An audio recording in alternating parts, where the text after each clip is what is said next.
구약 600쪽입니다. 구약 600페이지 열왕기하 22장 1절로 11절까지만 보겠습니다. 우리 같이 봉독하겠습니다. 요시아가 왕위에 오를 때에 나이가 8세라 예루살렘에서 31년간 다스리니라. 그의 어머니의 이름은 여디다요 보스갓 아다야의 딸이더라. 요시아가 여호와 보시기에 정직히 행하여 그의 조상 다윗의 모든 길로 행하고 좌우로 치우치지 아니하였더라.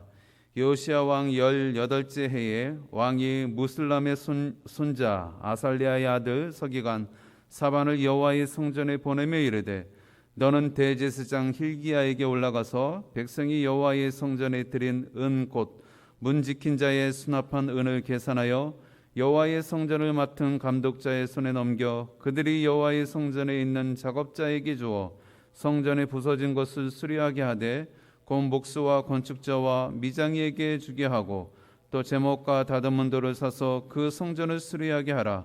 그러나 그들의 손에 맡긴 은을 회개하지 말지니 이는 그들이 진실하게 행함이니라.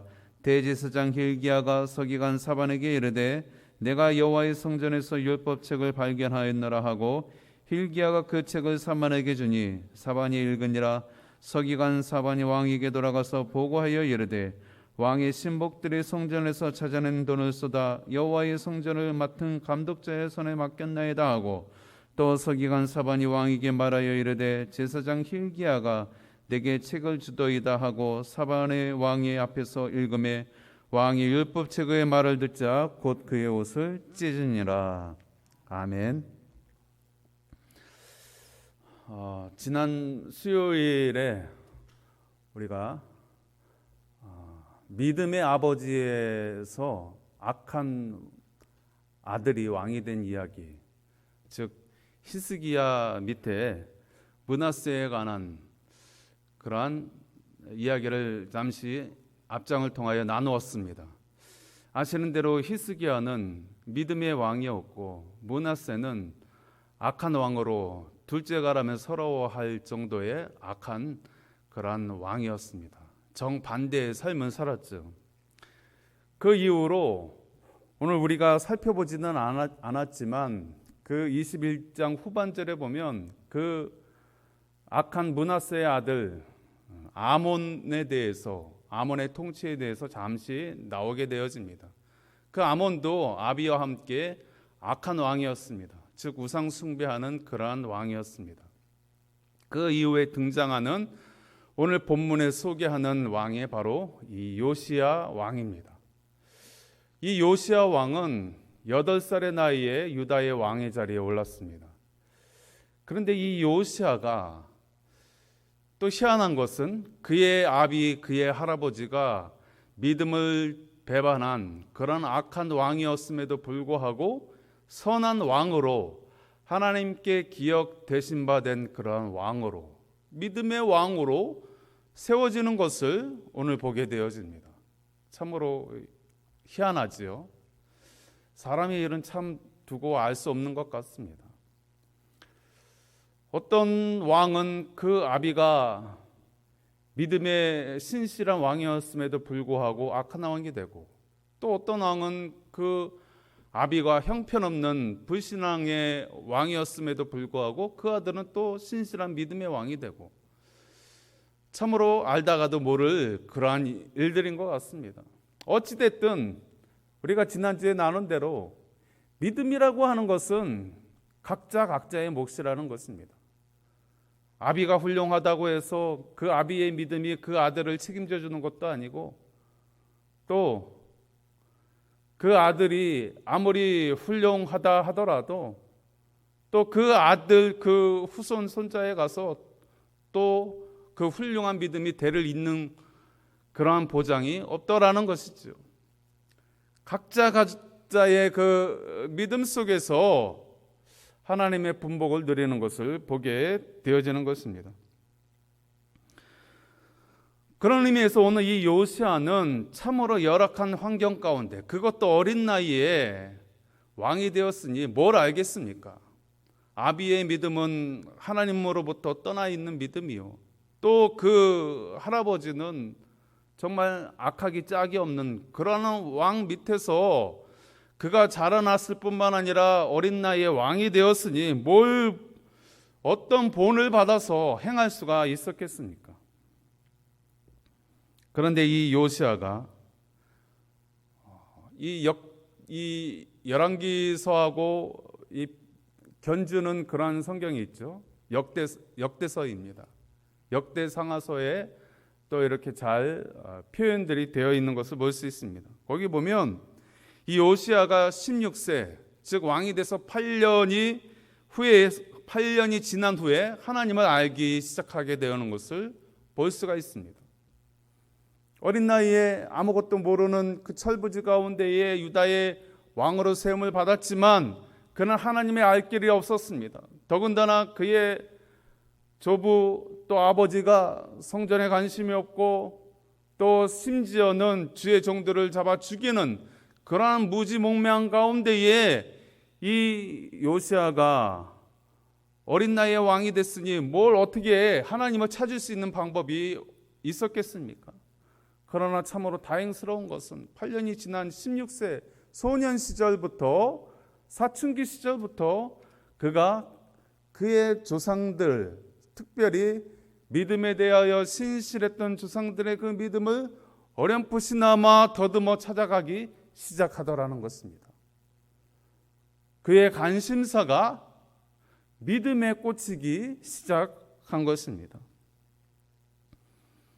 그리고 그가 20살이 되었을 때 예루살렘을 정결케 하는 그러한 일들을, 즉 종교개혁을 단행하는 것을 볼 수가 있습니다.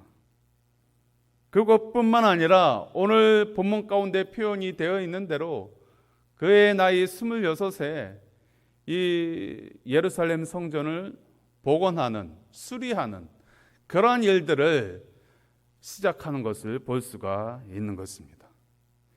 이 요시야는 소년 시절의 나이부터 그가 더듬어 진리를 찾아 더듬어 알기 시작한 그 하나님에 대해서 그 관심을 더 깊게 갖게 되어지고 그 하나님의 말씀이 무엇이고 그 하나님의 뜻이 어디 있으며 하나님이 기뻐하시는 일들이 무엇인가, 그 선조들의 믿음을 따라서 그가 이러한 일들을 하게 되어진 것입니다. 즉 그의 관심사에 따라서 자연스럽게 그러한 행동들을, 믿음의 행동들을 하게 되어진 것입니다. 특별히 그 가운데에 오늘 말씀해 보니까 이 성전의 율법책이 발견이 되어지게 되어집니다. 성전의 율법책, 특별히 그 법궤와 함께 있었던 이 율법책이 어느 순간에 사라졌습니다. 그런데 이 율법책을 지금 발견하여서 그것을 지금 사반이 있는 가운데에 이 요시야가 감복하는 그러한 장면이 나오고 있는 것입니다. 왜 성전에 그 율법책이 사라졌을까? 아마도 그의 증조부 이 므낫세 시절에 막 주의 종을 잡아 죽이고 또 우상을 끌어들이고 그러한 가운데에 아마 이 성전의 이 기물들이 파손되어지고 또 율법책이 훼손되어지는 일을 막기 위해서 누군가가 아마 그것을 몰래 숨겨두었을 것입니다. 그 숨겨두었던 율법책이 오늘 요시야 시대 때 재발견이 되어지고 그것을 사반을 통하여서 요시야가 듣는 중에 감복을 하게 되어지고 그의 옷을 찢게 되어지는, 그리고 하나님 앞에 더 정결케 세워지는, 다윗의 길로 좌우로 치우치지 아니하고 다윗 왕처럼 믿음의 길을 걷게 되어지는 그러한 중요한 계기가 되어진 것입니다. 이 모든 일들 가운데에 참으로 이 요시야는 하나님에게 눈이 꽂힌, 하나님에게 그의 관심을, 온갖 관심을 쏟은 그러한 왕으로서, 선한 왕으로서 기록이 되어진 것입니다. 비록 그의 아비는, 그의 할아버지는 형편없는 불신앙의 왕이었을 뿐만 아니라 우상을 끌어들인 왕이었지만, 그러나 그런 어두운 시대 가운데에 이 요시아는 어린 나이에 하나님에 대해서 눈을 떴고 믿음에 대해서 그가 받아들였고 그 믿음을 향하여서 달려갈 때에 하나님이 기뻐하시는 일들, 그리고 말씀 속에서 그 하나님의 진리를 깨닫기 시작하였습니다.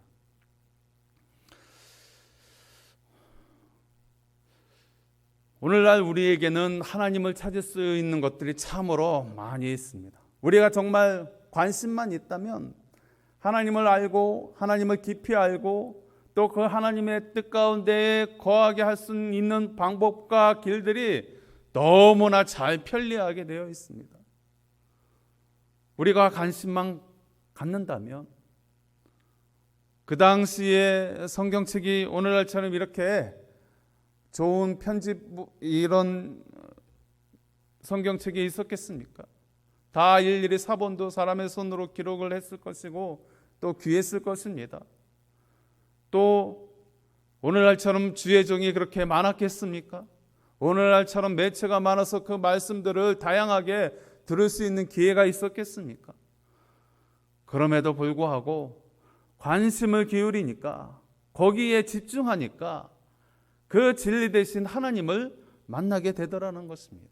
하물며 오늘날 현대를 살아가는 우리들이 하나님을 알 수 있는 방법은 너무나 다양합니다. 하나님을 알 때 더 깊이 알아갈 수 있는 방법들과 그 여러 가지 수단들은 너무나 다양합니다. 많은 종류의 서적이 있고 지난 기독교 수천 년간 역사 가운데에 수많은 믿음의 선진들이 또 말씀을 연구하고 또 그것을 집필하고 또 그것을 수록하고 또 역사 가운데 보존한 그러한 기록물들이 연구물들이 어마어마합니다. 또 매체를 통하여 계속해서 주의 말씀이 쏟아지고 있습니다. 우리가 관심을 갖기 시작하면 하나님을 더 빨리, 더 깊이, 더 많이 알아갈 수 있는 방법은 얼마든지 있습니다.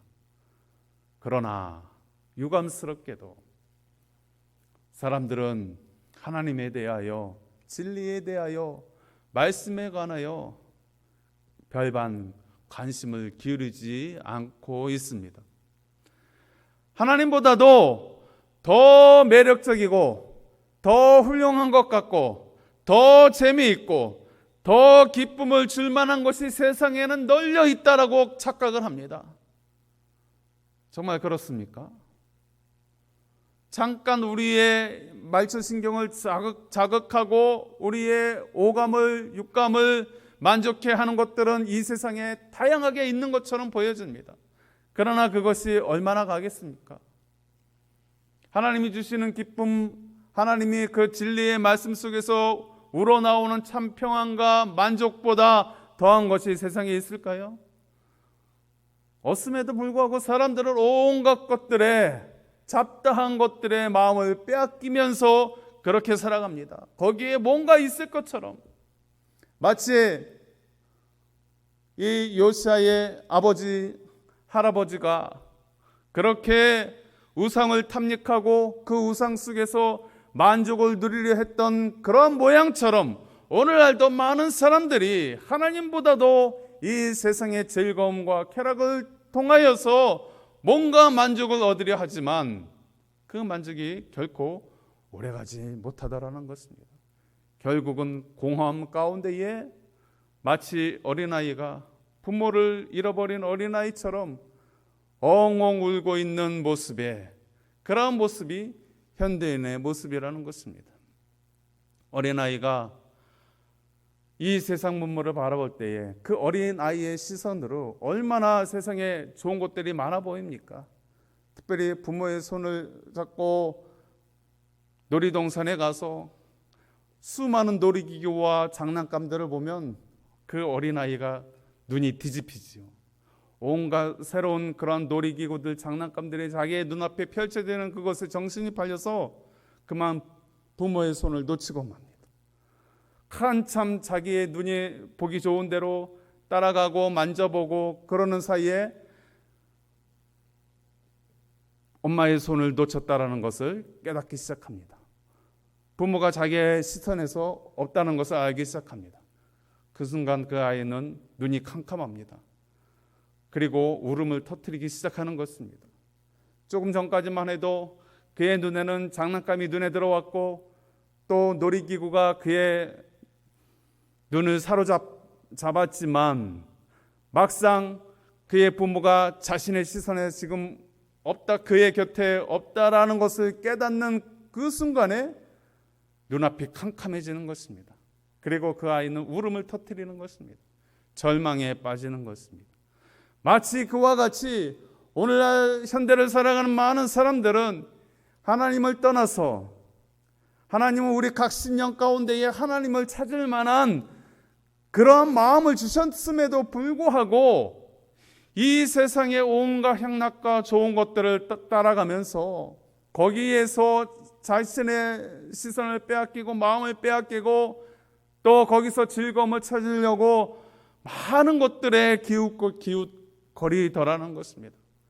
그러나 정작 자기 내면의 깊숙한 곳에 그 영혼의 만족을 채워주지 못한다는 것을 깨닫고 그가 절망에 서 있을 때는 그 어린 아이처럼 울 수밖에 없는 것이죠. 심령의 눈물을 흘리며 공허한 가운데에 한숨 쉬는 영혼들이 오늘날 얼마나 많이 있습니까? 우리 영혼의 그 내면은 이 세상의 그 어떠한 것들로도 채울 수가 없는 것입니다. 아니, 이 우주의 온갖 것들을 다 끌어들여서 내 공허한 심령을 채우려고 해도 다 채울 수가 없는 것이 우리 각 사람 각 사람의 심령, 영혼인 것입니다. 그 영혼의 만족은 오직 하나님만 주실 수 있는 것입니다. 어린 아이의 전부가 장난감이 아니고 놀이기구가 아니라 그 아이의 전부는 부모인 것입니다. 그 부모가 없으면 이 아이는 존재할 수가 없는 것입니다. 마찬가지로 사람들은 하나님이 없이는 그 어떤 것으로도 만족과 기쁨을 누릴 수 없습니다. 우리 영혼의 내면의 깊숙한 곳에 여호와 하나님이 자리 잡지 아니하고서는 인생이 참 의미와 기쁨과 평안과 만족을 누릴 수 없는 것입니다. 오늘 요시아는 그 기쁨과 만족과 행복과 평안의 그 주체 되시는 그 주님을 더듬더듬거리면서 어린 나이지만 그가 찾고 찾을 때에 거기에 집중하여서 마침내 그 먼지 속에, 뽀얀 먼지 속에 가려져 있던 율법책이 발견되어지고 그리고 그 말씀을 들을 때에 그 심령에 참 만족과 기쁨을 누리게 되어진 것입니다.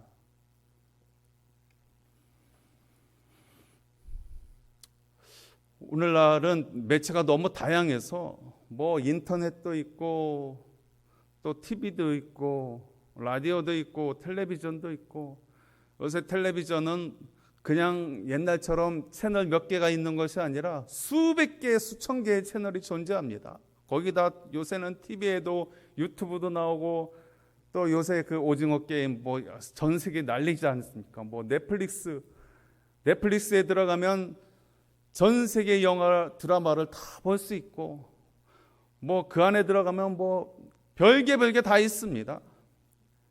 그런데 사람들은 뭐라 그럽니까? 막 채널 쇼핑을 하죠. 채널을 막 이제 서핑을 합니다. 돌립니다. 수백 개 채널을 이렇게 돌립니다. 다 볼만한 것들이고 다 최신 그러한 프로그램들인데 볼 게 있습니까? 채널을 리모컨으로 막 돌리면서 볼 게 없네 그러더라는 거예요. 저도 그렇습니다. 참 사람은 참 간사한 것 같습니다. 채널 몇 개 없었던 그 옛날 그 이렇게 두꺼웠던 브라운관 TV 시절에는 그 TV 앞에 옹기종기 모여서 그냥 깔깔대고 그렇게 재밌게 보던 그러한 시절이 있었는데, 지금은 이게 이러한 모니터보다도 이런 모니터만한 정말 대형 TV를 갖다 놓고 선명한 화질 속에서 수백 개의 채널뿐만 아니라 다양한 매체를 TV를 통해 보면서도 그것을 아이쇼핑하면서 볼 게 없다라고 하지 않습니다. 수많은 채널이 있고 수많은 주파수가 있지만 여러분, 그것을 한 번에 우리가 다 받아들일 수 있겠습니까? 세상에 수많은 다양한 문화가 있고 또 관심사가 있고 일들이 있고 많은 것들이 있습니다. 그것을 우리가 한꺼번에 다 잡다한 것들을 다 수용하면서 그렇게 살아갈 수 있겠습니까? 그렇게 하고서 우리가 만족을 누리며 행복하게 살 수 있을까요? 아니라는 것이죠. 오늘 요시야처럼 한 가지에 집중하는 것이 중요합니다. 아무리 수백 개의 채널이 있어도 내가 관심 가는 거기에 꽂혀서 하나를 보아야 제대로 보는 것이지, 아무리 채널이 많고 아무리 다양한 매체가 있다 하더라도 그것을 다 수용할 수 없어요. 오히려 정신이 분산되어지고 집중이 흐려져서 할 수 있는 것을 못하게 되는 것입니다. 우리의 성도의 삶은 단순할 필요가 있습니다. 하나님 한 분 알기도 벅찬 것입니다. 여러분, 하나님 수십 년 믿으면서 하나님 다 아셨습니까? 하나님에 대해서 얼마나 알고 계십니까? 하나님을 일평생 연구하고 하나님을 일평생 믿어도 다 알 수 없는 것이 하나님입니다. 그 하나님 한 분만 파고들어도 다 알 수 없는 그 하나님, 이것만 우리 성도들조차도 믿지 않는 사람들처럼 그러한 다양한 매체, 다양한 것들을 다 심취하면서 하나님을 믿는다라고 하기에는 너무나 우리의 시간이 부족합니다. 우리 인생이 짧습니다. 오늘 요시야가 율법책을 발견하고 그 안에 말씀을 들을 때에 그의 옷을 찢었다라고 했습니다. 왜 찢었겠습니까? 하나님을 발견했기 때문에, 진리를 발견했기 때문에, 정말 그 안에 참 만족이 있었기 때문에 그의 옷을 찢지 않았겠습니까? 오늘 우리의 심령을 찢을 수 있기를 원합니다. 온갖 세상의 누더기와 같은 것들 때문에 우리의 만족을 주기는커녕 근심만 더해가지 않습니까? 육체만 더 피곤해지지 않습니까? 우리는 주님을 알기에 또 우리의 시간이 빠듯합니다. 그 주님 앞에 집중하시고 관심을 더 기울이시고 그 주님을 집중하는 것이야말로 인생의 참 의미요, 그리고 주님 앞에, 그리고 사람 앞에서라도 진실된 인생으로 서게 되는 줄 믿습니다. 우리 찬송 한 장 들으시고 기도하시